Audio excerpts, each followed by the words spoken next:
Sean O'Malley has far exceeded expectations of the MMA fan base over the course of his last few fights. For someone that's had 20 professional fights with 18 wins and not a single convincing loss, it's beginning to look a lot like he has a very bright future in the sport. If you're watching this, be sure to hit that like button and subscribe to my channel if you'd like to see more resume reviews. Thus far, I've done them on Dricus du Plessis, Magomed Ankalaev, Shavkat Rakhmonov, Bo Nickel, Anthony Johnson, Ilia Topuria, and now Sean O'Malley. I'll link them in the description below. Sean O'Malley was born in Helena, Montana on October 24th, 1994, a city that hosts 33,000 people currently, in a wide open state that has just 1.1 million people in it. I, for one, have been to Montana, and I'll say it's kind of surprising that O'Malley has turned into what he has considering he's from there. There really aren't a lot of people, there's a lot of open land and wildlife, and mostly country-type people inhabiting the state. O'Malley is far from a country boy, or at least it would appear at this stage in his life. Not to mention, I can't imagine they have many MMA gyms there. As a frustrated high school student, O'Malley was taken under the wing of Johnny Aho and Steven Jimenez, former fighters and then coaches, to begin training at an MMA gym called Team Proving Grounds. O'Malley began training simply because he didn't want to go down the wrong path and needed discipline and direction in his life. Word has it O'Malley was kinda lazy in his earlier days and didn't do much listening to his coaches.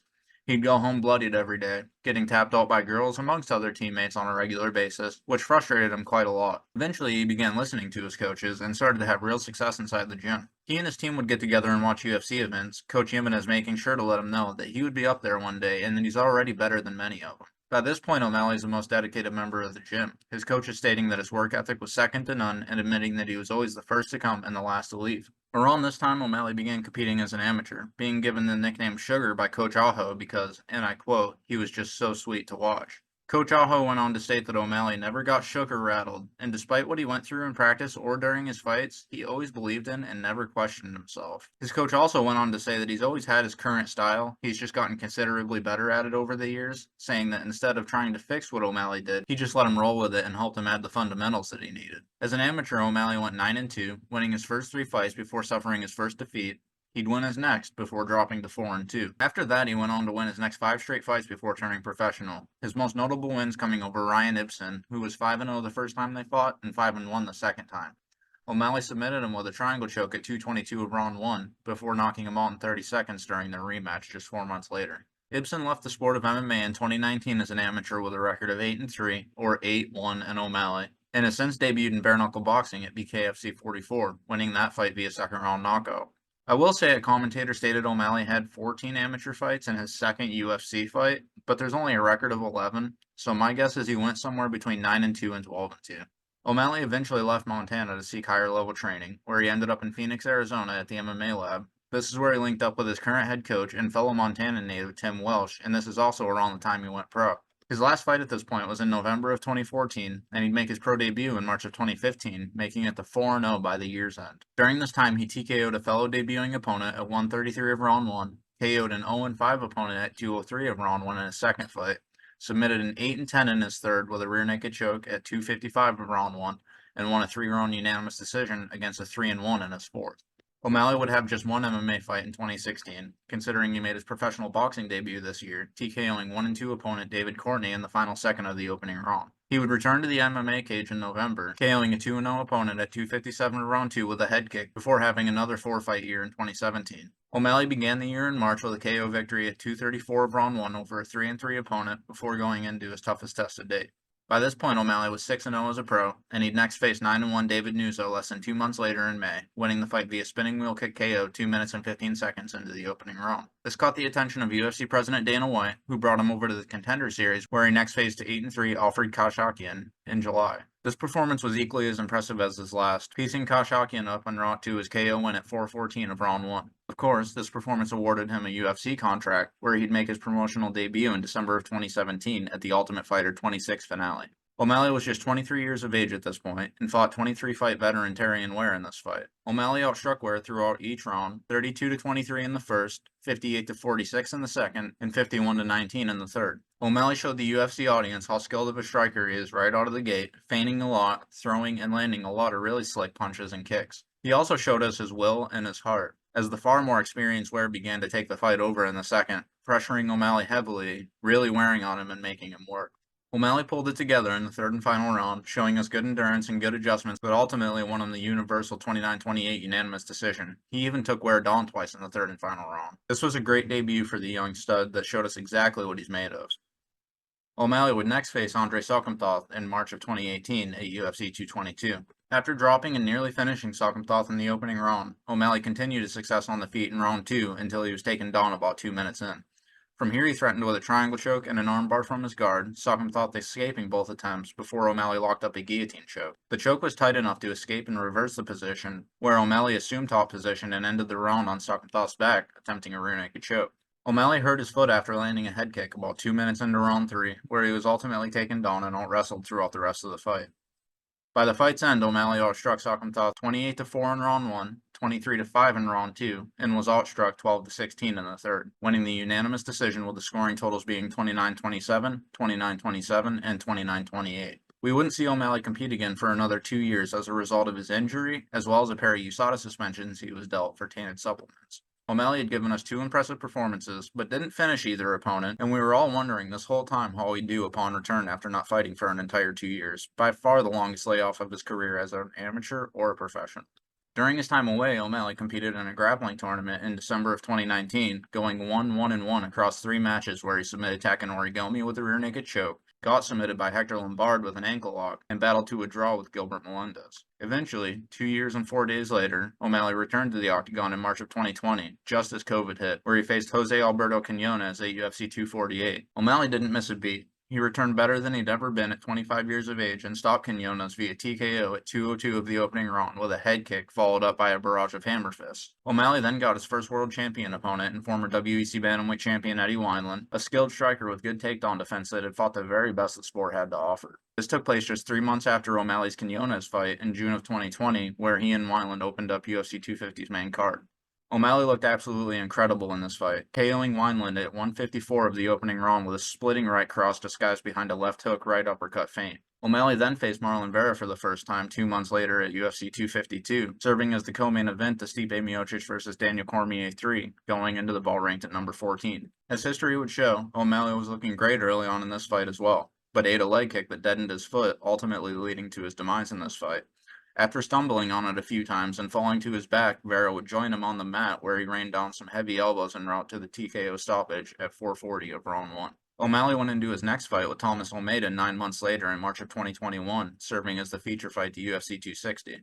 He hurt Almeida badly in the opening round with a vicious left head kick followed by a left hand that dropped him and nearly stopped the fight. Eventually, however, after striking Almeida throughout rounds 2 and most of 3, the KO would eventually come at 3:52 of the third. O'Malley was expected to face 17-7 Louis Smolka next, though the bout was scrapped as Smolka withdrew due to an injury and was ultimately replaced by promotional newcomer Chris Mutino. Merely no one was excited for this matchup. O'Malley was a minus 1,000 favorite going in, but we were so excited to see him compete on another pay-per-view card.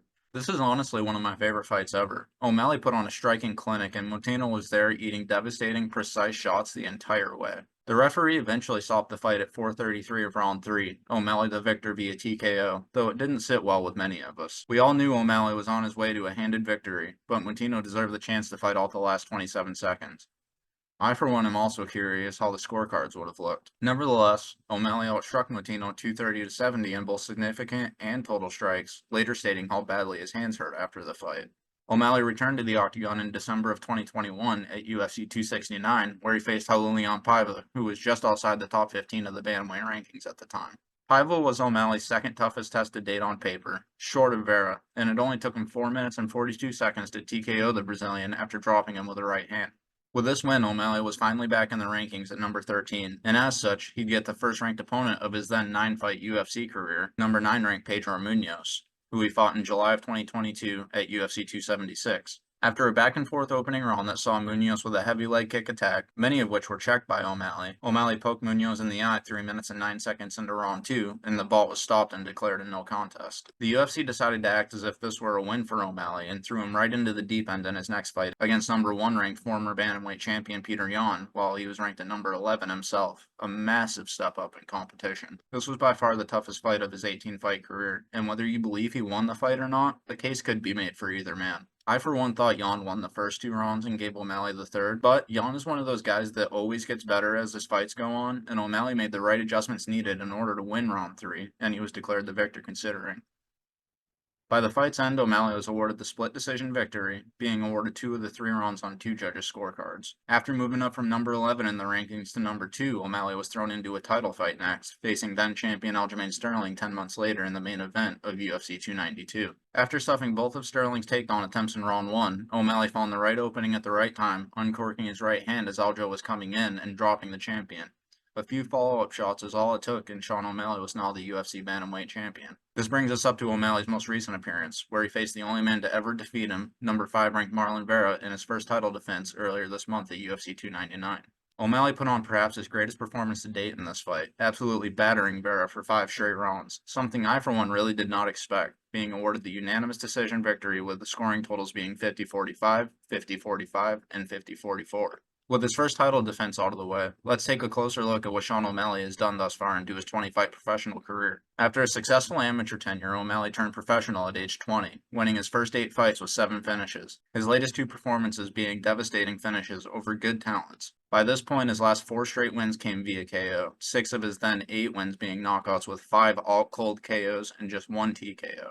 Then upon joining the UFC's roster, he'd defeat a 17-6 opponent that was obviously far more experienced than him, and this was a great learning curve for him. He beat 12-5 Andre Soukhamthath in his second UFC fight, who though was 1-2 inside the promotion, both defeats were split decisions, and his lone promotional win was a knockout over 11-1 Luke Sanders. Soukhamthath also came to the UFC on a 3-fight knockout streak over decent opposition himself. This was also a good learning experience for him, as he was badly injured in round 3 and held on without getting finished.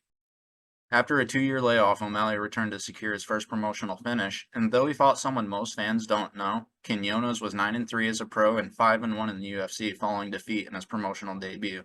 Though certainly not great, Quinones is a good fighter. He'd next impressively KO a former champion before suffering the first defeat of his career. Though Wineland wasn't what he once was at 35 years of age and boasting a record of 24-13-1, he was still a dangerous guy coming off a KO win in his most recent appearance. And O'Malley is also only the second guy to ever knock Eddie Wineland out, Renan Barão being the first in their title fight 7 years earlier. Barão TKO'd him, and O'Malley put him out cold. And the Vera fight was a fluke-like defeat, Vera of which came in at 17-5-1, having gone 5-1 over his last 6. And many people believe Vera should have gone in on a 6-fight win streak, as his loss to Song Yadong was heavily disputed. Upon return, O'Malley took out 22-4 Thomas Almeida, pretty much knocking him out twice leading up to his 3rd round stoppage, before doing the same to Chris Moutinho. Though Chris Moutinho, a 9-4 debuting opponent, wasn't the fight we wanted, it was an incredibly important fight for O'Malley's growth. He needed that fight to show him that he can have that kind of output without getting discouraged for not securing the knockout. Moutinho gave him no space in that fight throughout the entirety of it, and O'Malley's footwork and accurate striking looked incredible. It was good for him to be that big of a favorite and get pressured the way he was. It really taught him a lot. His next test came against 21-3 Raulian Paiva, who came into the bout on a 3-fight win streak and had just defeated O'Malley's teammate, Kyler Phillips, in his fight previous. O'Malley picked up another impressive first-round knockout before entering the rankings again for the first time since his Marlon Vera fight. His first fight back in the rankings was less than climactic, resulting in a no contest. It's too bad because I really wish I knew how this fight would have played out had it continued. Though O'Malley states he was winning the fight, neither man really asserted their dominance over the other in the 8 minutes they spent inside the cage together. Nonetheless, his long build-up was over, and he did have quite a long build. He was thrown right into the deep end off his no contest and given the number 1 ranked former champion in his next fight. Merely no one thought he was ready for this fight, and despite what some say about the decision, O'Malley really showed up in this one and gave Jan a very tough time. Though, like I said, I also scored it for Jan, I could see a case for O'Malley winning it, and this was the first time we saw, not only is O'Malley an incredibly skilled striker, but he's a fighter. He got hurt bad in this fight and was taken down 6 times in the 3 rounds they fought, but he didn't get discouraged once and he kept bringing it to Jan throughout. Jan was 16-3 as a professional going in, 2 of those defeats coming in razor-thin split decisions and 5-round world title fights, one of which he avenged, and the other coming via disqualification in a fight he was dominating, also a world title fight. Many believed he still should have been the champion by the time these two fought. His title-winning effort was also incredibly impressive, folding the 23-3 Aljamain Sterling early on in the second, who was perhaps the most dangerous matchup for him in the entire division. Sterling came in on a 9-fight win streak and had 3 title defenses, which, for the UFC Bantamweight division, is the most ever. In my opinion, Dominic Cruz should have that record, though. He had 2 in the WEC and 2 in the UFC during his first reign. But nonetheless, O'Malley then fought 23-8-1 Marlon Vera in his first title defense. I'll say that I was picking O'Malley when we first got notice of this rematch being signed, but as time went on I began leaning towards Vera because he's never been stopped before, he's never been dropped before, and his endurance is better than anyone's in the division. When he's fought guys like John Lineker, Jose Aldo, and Song Yadong up at 145 pounds, amongst others, he took all three of their best shots and kept moving forward like nothing touched him. It's truly insane how tough this man is. Not to mention, Vera is better at making mid-fight adjustments than most, and he's almost always most dangerous in rounds 3, 4, and 5. Considering O'Malley had never seen a fourth, never mind a fifth round in his entire career, I thought he would piece Vera up for the first 2, maybe even first 3 rounds, then get tired and perhaps even stopped by Vera in the 4th or 5th. But that's not what happened.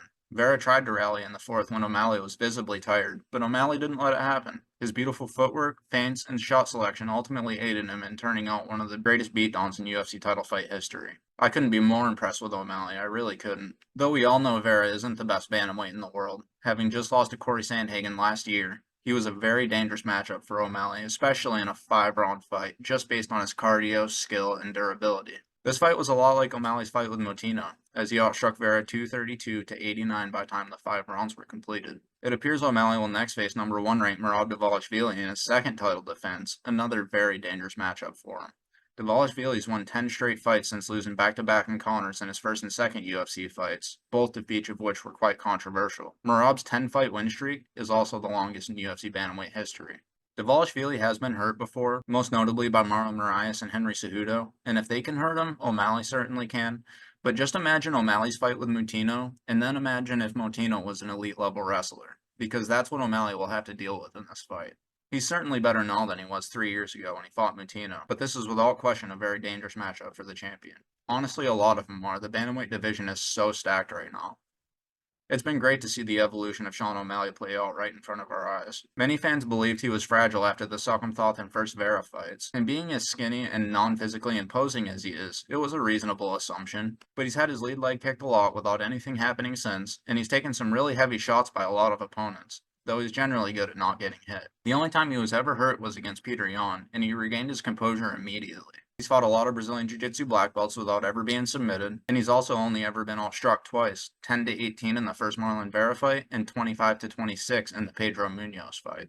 Much of O'Malley's inspiration came from watching Conor McGregor, and it really shows in his fights. Both Conor and O'Malley know how to pivot their feet, turn their bodies, and twist their knuckles at just the right time in order to make their punches sting, rather than landing with a thudding type impact like, say, a Dustin Poirier.